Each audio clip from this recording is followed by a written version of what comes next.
अस्सलामुअलैकुम, आप देख रहे हैं ANY न्यूज़ नेटवर्क। मैं हूं मोहम्मद एहसन। फोर्ट अब्बास बहावलनगर से deputy district bureau chief Mohammad Imran Shafiq की रिपोर्ट के मुताबिक बहावलनगर के नवाही गांव सवाईवाला में उबाश नौजवान नियाज अहमद वाल्द अता मोहम्मद की मुबैना फायरिंग से 7 साला अरमान अली जाम बहक हो गया। इतलात के मुताबिक मोहम्मद तसव्वुर और शरीफ और नियाज अहमद देकर शादी की तकरीब में आज़ादाना फायरिंग करते रहे।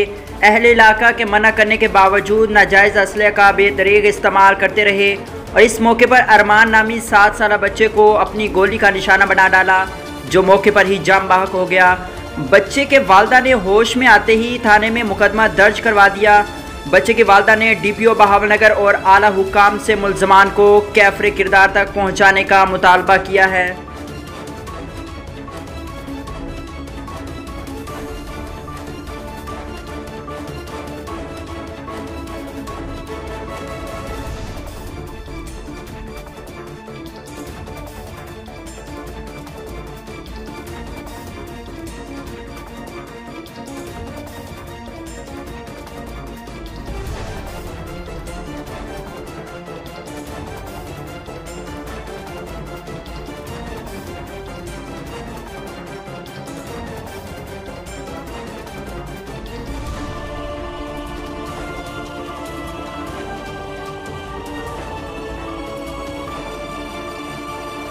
बुलेटिन में फिल वक्त इतना, मजीद देखते रहिए ANY न्यूज़ नेटवर्क।